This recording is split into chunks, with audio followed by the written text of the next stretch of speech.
கர்த்தருக்குள் பிரியமானவர்களே, இயேசுவின் நாமத்தினாலே உங்களை வாழ்த்தி வரவேற்கிறேன், நன்றி செலுத்துகிறேன்.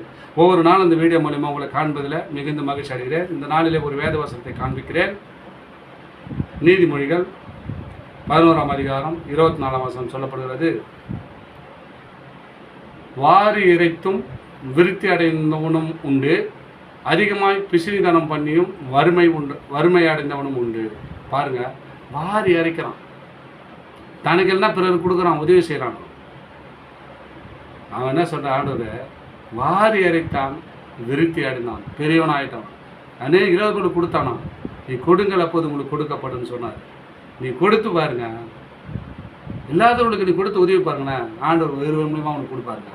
அதான் சொல்கிறார், அவன் வாரி இறைத்தான், விருத்தி அடைந்தான், பெரியவன் ஆகிட்டான், பலிக்கு பெருகினானா.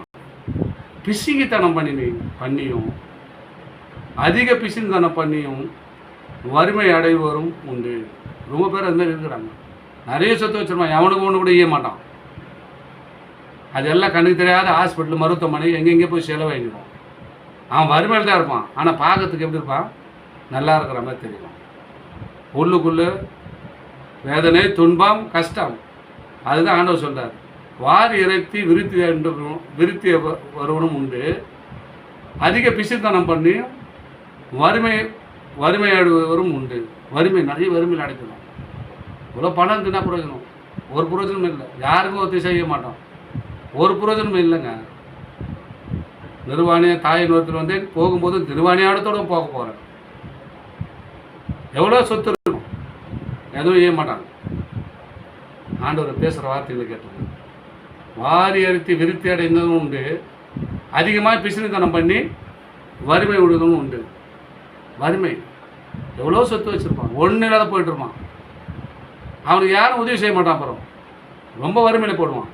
அதிக பிசின் தண்ணும் போது அதிக வறுமை வரும், அதிக வறுமையில் கொண்டு போய் விட்டுரும்.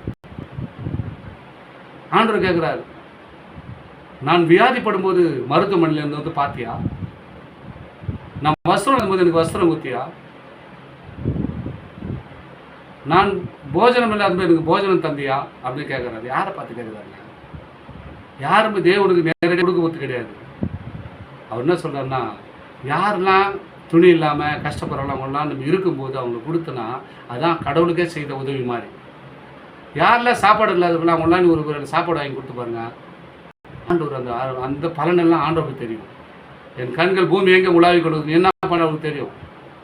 நீ அதிக பிசின் பண்ணுனா உன் வாழ்க்கையில் பிசினி தானே தான், வறுமை தான் தர, நீ ஆசீர்வாதமாக இருக்க முடியாது. ஆனால் இருக்குமா தெரியும், அநேக ஆஸ்திகள் அழித்து கொடுத்து உனக்கே தெரியாது.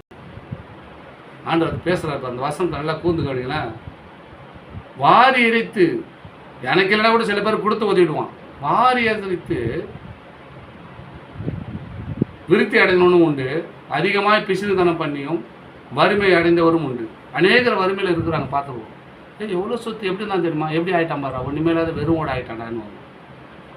நல்லா கார் பங்களாட இருந்தோண்டா, ஒன்றுமே இல்லாத இப்படி ஆகிட்டான் பண்ணா. ஃபிஷிங்கு பண்ணுறவங்க தான் அப்படி ஆகிடுவாங்க. ஆண்டவர் குறிப்பிடுறார், அநேகர் நம்ம கொடுத்து உதவுவோம், ஆசீர்வாதத்தை பெற்றுக்கொள்வோம். இல்லாதவர்களுக்கு நம்ம இருக்கிறதுக்கு கொஞ்சம் அவர்களுக்கு கொடுப்போம். தேவனுடைய ஆசீர்வாதத்தை பெற்று அன்போடு வாழ்வோம். தொடர்ந்து இந்த வீடியோ பாருங்கள். வீடியோ பார்க்க மட்டும் இல்லை, சப்ஸ்கிரைப் பண்ணுங்க. சப்ஸ்கிரைப் பண்ணி விடும்போது நான் போடுகிற எல்லா வீடியோமும் உமக்கு பிரயோஜனமாய் தேவ நாமத்தை மையப்படுத்த அது ஏதுவாக இருக்கும். ஆமென். God plus.